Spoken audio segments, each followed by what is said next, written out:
our support for multilateralism. Mr. President, the COVID-19 pandemic has illustrated the oneness of humanity. In our interconnected world, no one is safe unless everyone is safe. Locking down to control the pandemic has triggered the worst recession since the Great Recession in the last century.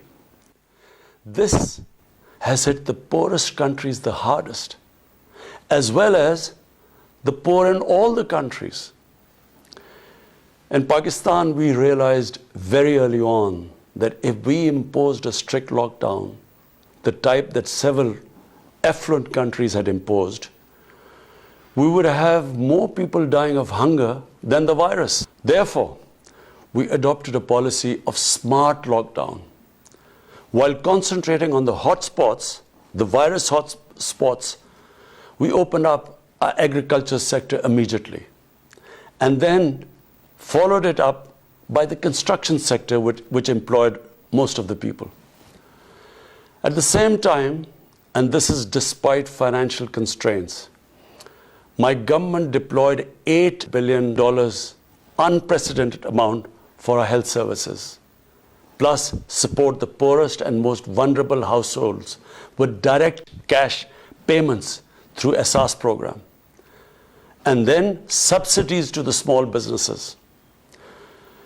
Even though our smart lockdown was heavily criticized in the beginning, but thanks to the Almighty Allah's grace, we have not only managed to control the virus, stabilize our economy, but most importantly, we have been able to protect the poorest segment of the society from the worst fallout of the lockdown. Today, Pakistan's response is cited among the success stories in controlling and responding to the pandemic.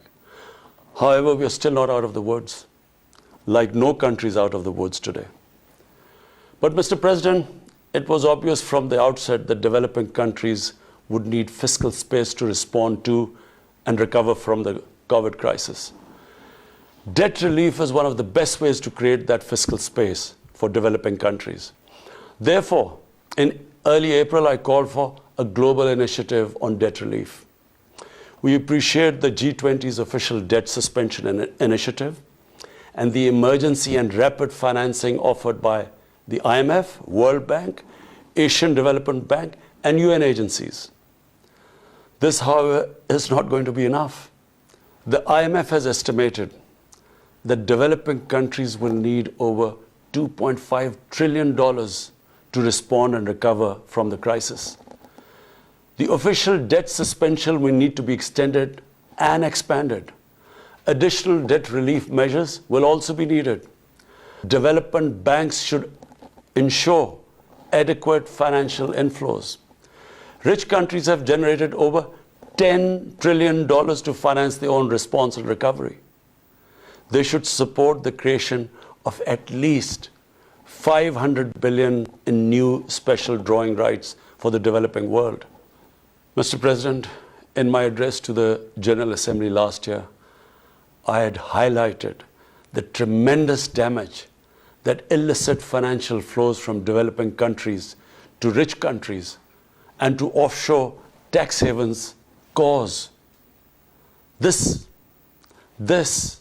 leads to the impoverishment of the developing nations.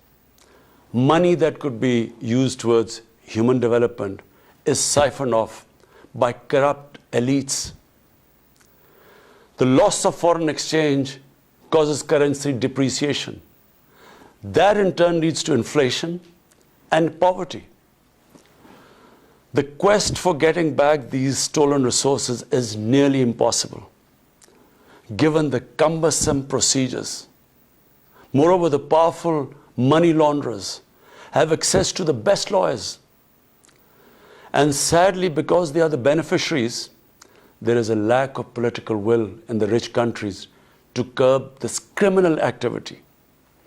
Mr. President, if this phenomena is unaddressed, it will continue to accentuate the inequality between the rich and the poor nations, and eventually will spark off a bigger global crisis a far bigger global crisis than the present migration issue poses.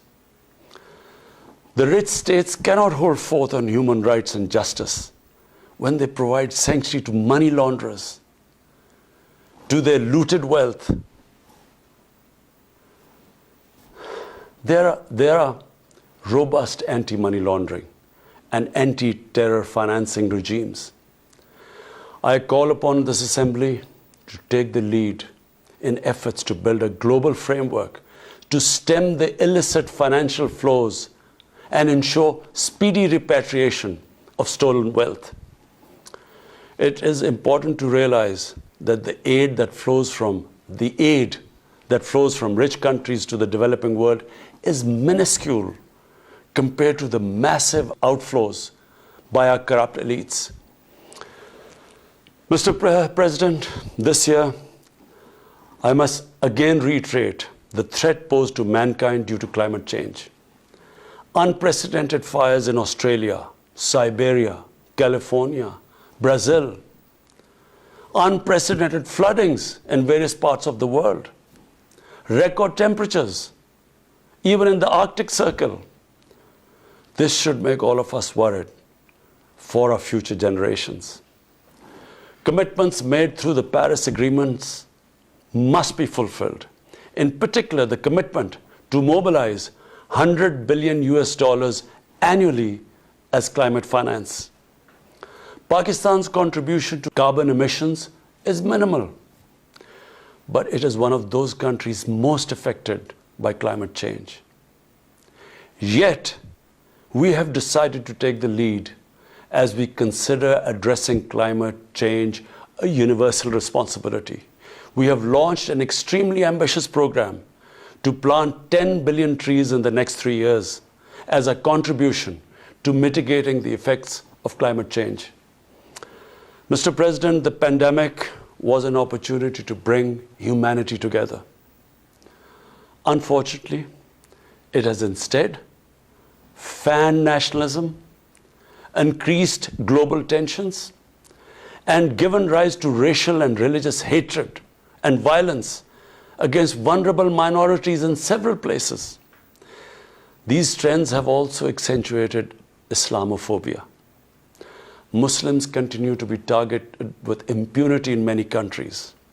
Our shrines are being destroyed. Our Prophet Muhammad sallallahu alaihi wasallam insulted. The Holy Quran burnt. And all this in the name of freedom of speech. Incidents in Europe, including republication of blasphemous sketches by Charlie Hebdo, are recent examples. We stress that willful provocations and incitement to hate and violence must be universally outlawed.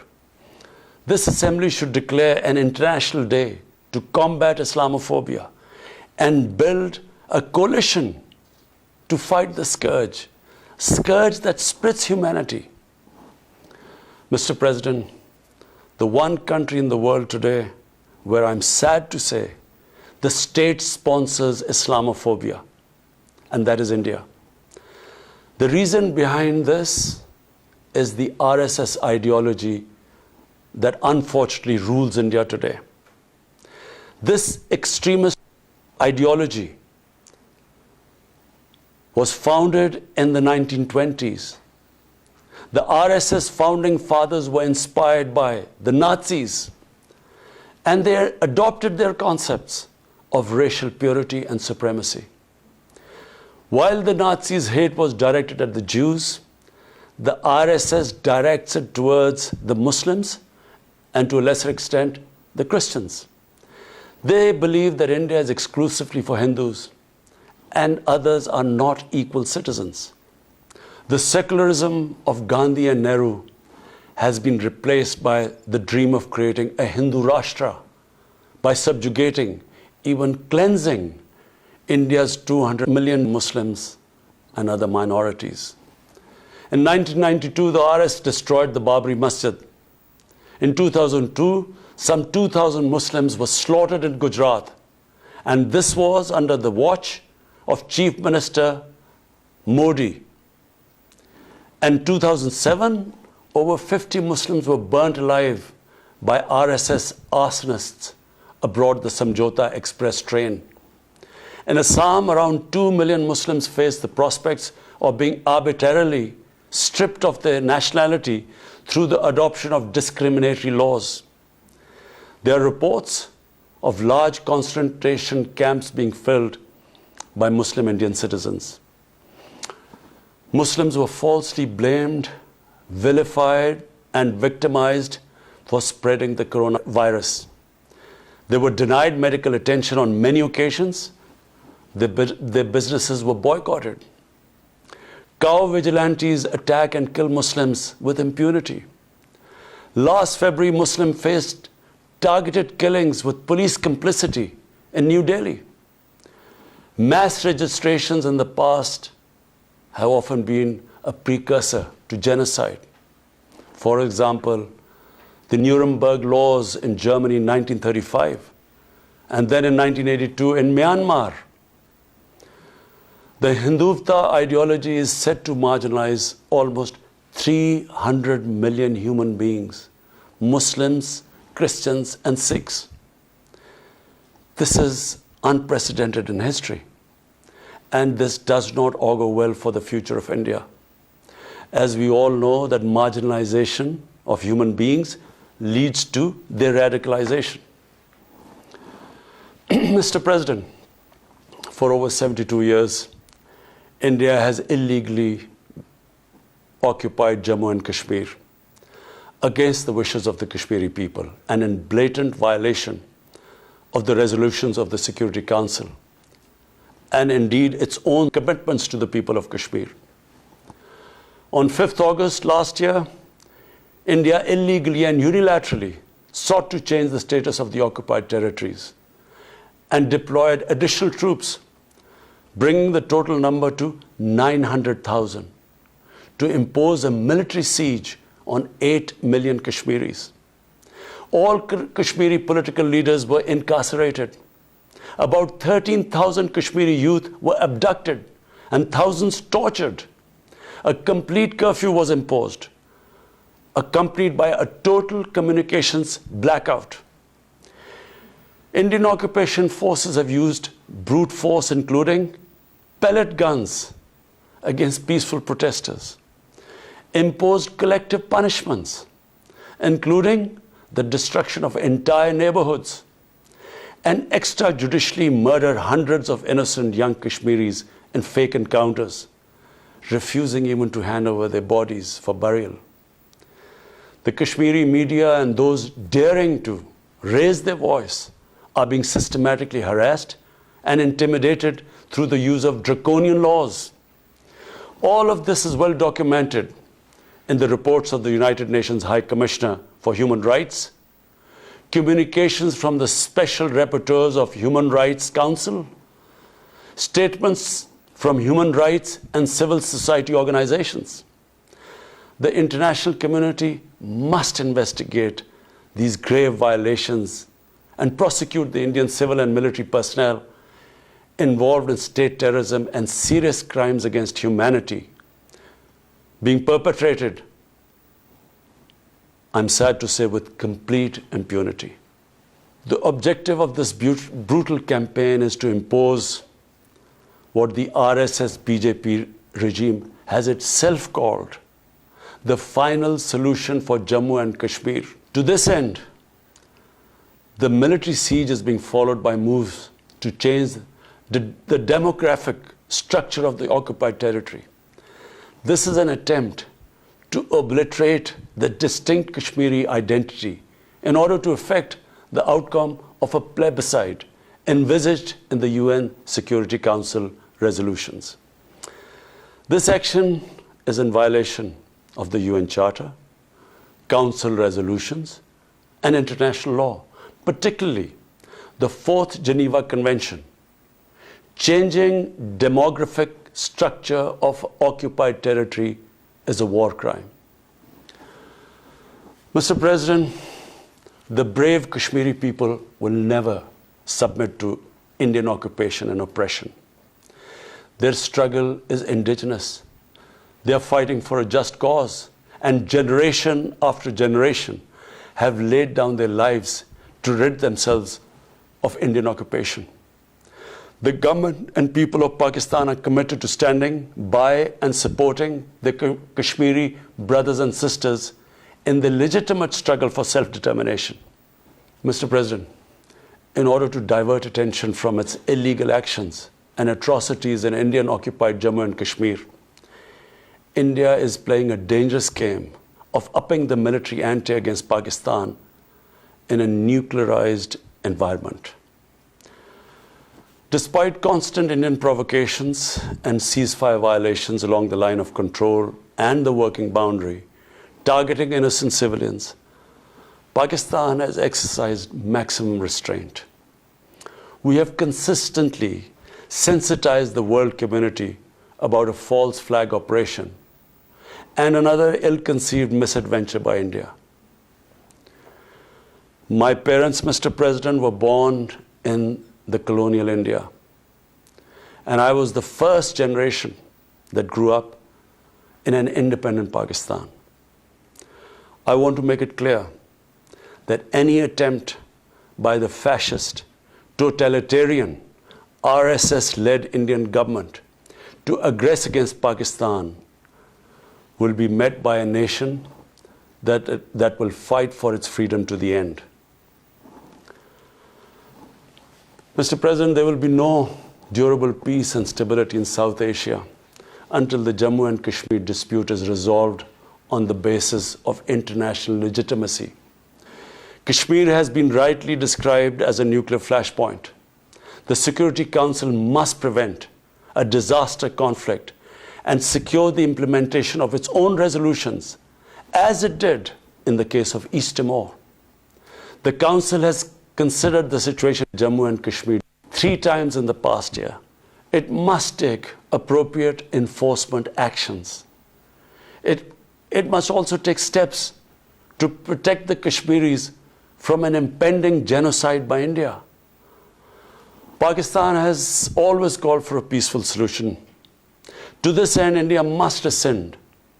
To reach this end, India must ascend the measures it has instituted since 5th August 2019, end its military siege and other gross human rights violation, and agree to resolve the Jammu and Kashmir dispute in accordance with the relevant UN Security Council resolutions, and of course, the wishes of the people of Kashmir. Mr. President, Pakistan's desire for peace in our region is also manifest in our efforts to promote a political solution in Afghanistan. I have consistently maintained over the past 2 decades that there is no military solution to the conflict in Afghanistan.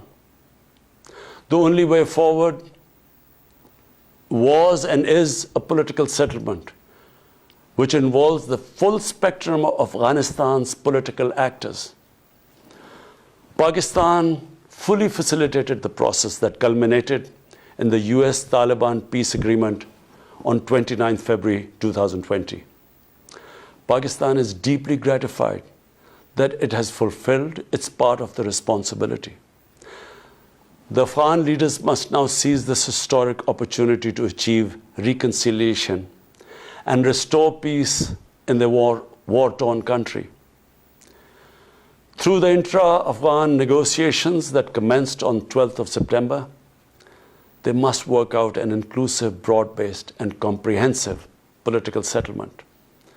The process must be Afghan-led and Afghan-owned, and without any interference or outside influence.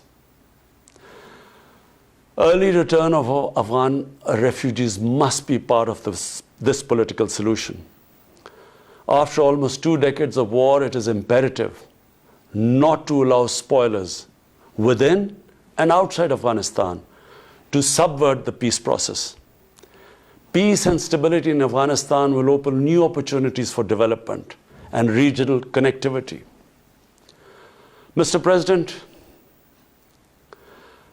Palestine remains a festering wound. A just and lasting settlement is indispensable for the Middle East and actually the world. illegal annexations of Palestinian territory, the building of illegal settlements, and the imposition of inhuman living conditions on the Palestinian people, especially in Gaza, cannot bring peace to a troubled region. Pakistan continues to support a two-state solution in line with the UN General Assembly and Security Council resolutions within the international agreed parameters, and they are pre-1967 borders, and Al-Quds, Al-Sharif as the capital of a united, contiguous and independent Palestinian state. Mr. President, the United Nations remains the best legitimate avenue for collective action in managing international conflicts, fostering peace and security, promoting equitable development and addressing global problems. I urge the Secretary General to take the lead in preventing global conflicts. He should convene summit-level meetings to address regional hotspots and resolve outstanding disputes. The United Nations should be made fully responsive to the challenges of our times.